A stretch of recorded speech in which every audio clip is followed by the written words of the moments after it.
friends, Kim McCann, Program Developer at Conner Prairie, and in celebration of our final day of Explore Historical Cooking Saturdays at Conner Prairie, I am here to get you thinking about food once again, sharing another family recipe. It's not my family's recipe, it is a family recipe that my family enjoyed, but it didn't start with our family. So in the 1970s in Toledo, Ohio, there was a restaurant called Timco's Soup and Such.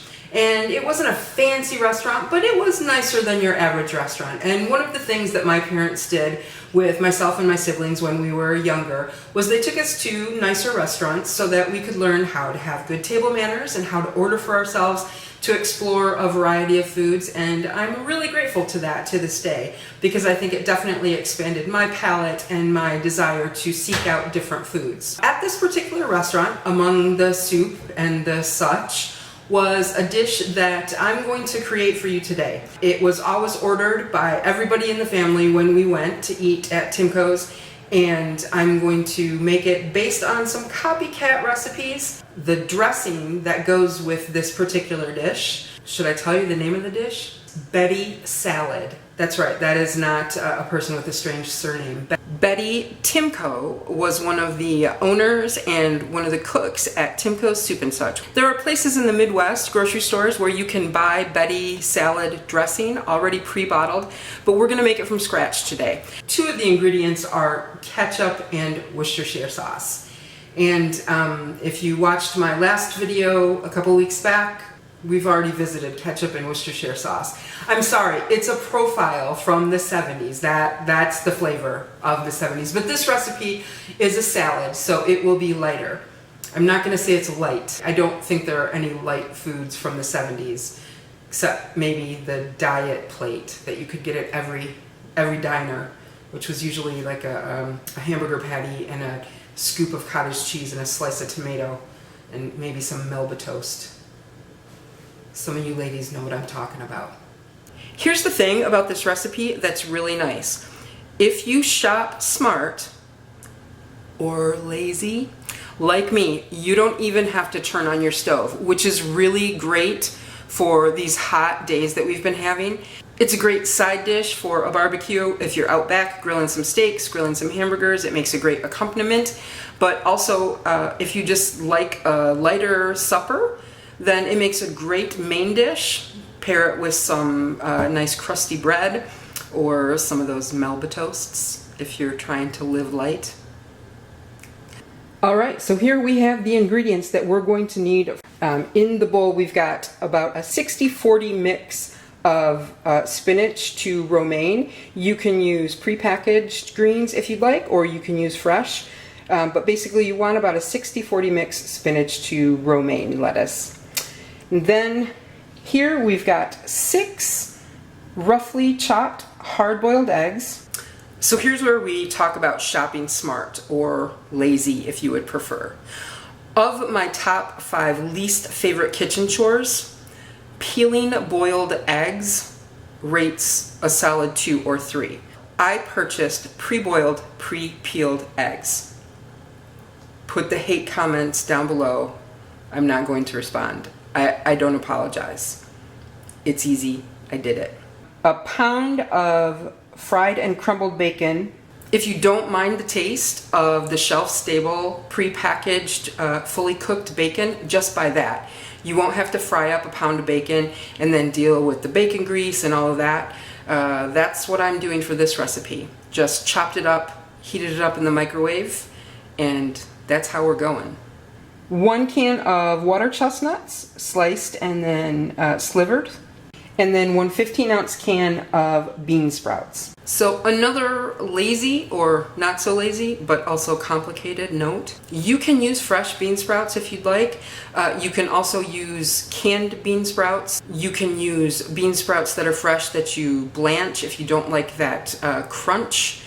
I'm using canned bean sprouts. Here's the thing, when I went to the grocery store, specifically to buy the ingredients for this salad, they were completely sold out of canned bean sprouts. And they didn't have fresh bean sprouts. So I bought one of those awful double-decker chop suey stir-fried dinners, and I thought, well, I'm sure that the bean sprout ratio will be much higher than the carrots, baby corn, water chestnuts, and red peppers.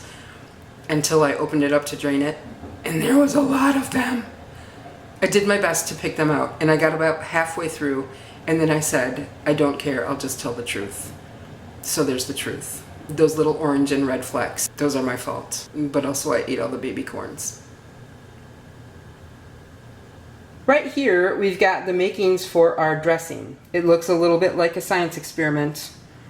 I promise you, it will be delicious. So what is actually in that Pyrex measuring cup is 1 cup of vegetable oil, 1/4 cup of white vinegar, 1 tablespoon of Worcestershire sauce, 1/3 cup of tomato ketchup, 3/4 of a cup of granulated sugar, about 1/2 teaspoon of salt, and 1 small chopped onion. So we've got our dressing there, and we're just going to go ahead and zhuzh it with the immersion blender just right in that Pyrex, and hopefully I will come out on the other side not covered in dressing. So you can mix up the dressing in a blender. I'm going to use a large measuring cup and an immersion blender because I don't have a regular blender, and that's okay.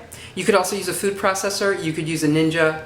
You can do it however you want, but you do definitely want to blend it so that that oil and the vinegar and ketchup emulsify, and it breaks up that sugar, and it also breaks down that onion so that you get some of that onion flavor, and you're not biting into small dices of raw onion, which can be unpleasant for some people.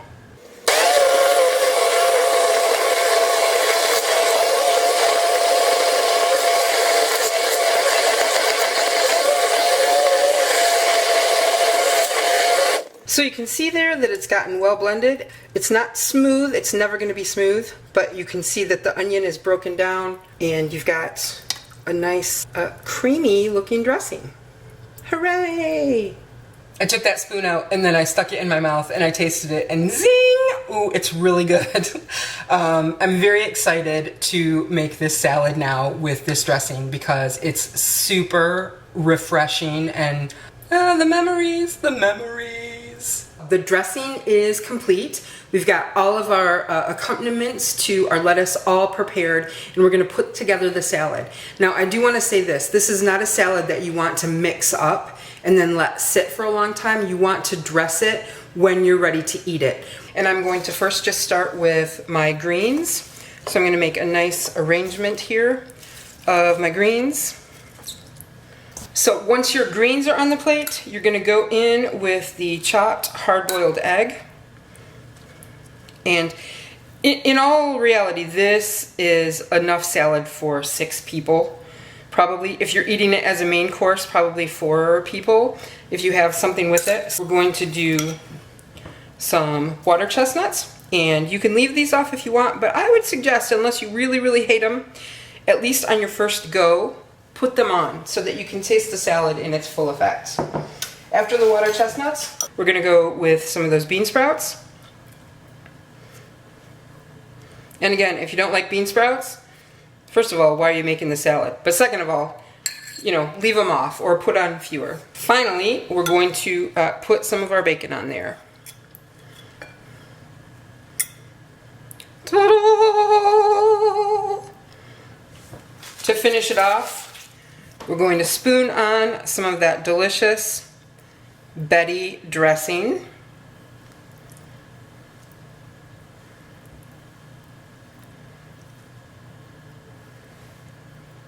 And there you have it, Betty salad.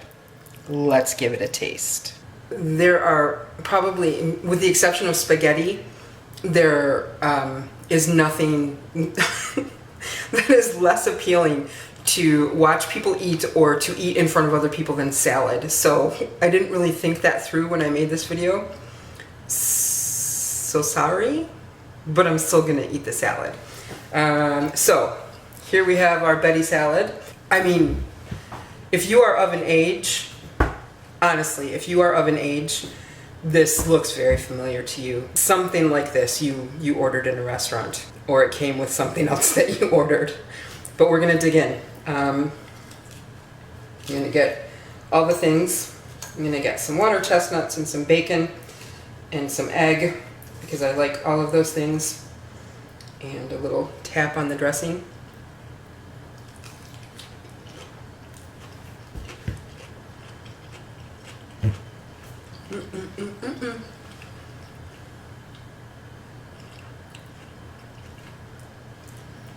Betty salad.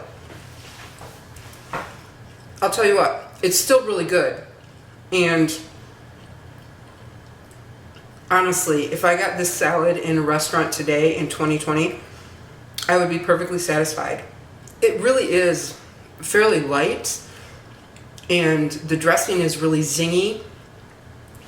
As long as you're not covering the thing like a blanket with dressing, it's not going to feel unhealthy. It might be unhealthy, but it's not going to feel that way or taste that way. It's very nice, and I highly recommend it. And I'm actually pretty glad I remembered it and made it today, because it's a nice memory.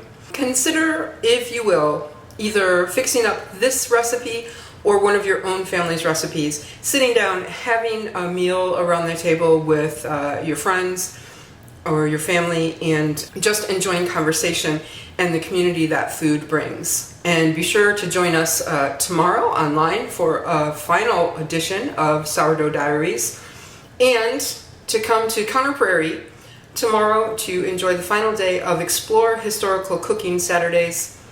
We hope to see you there. Until then, bon appetit. Don't watch me.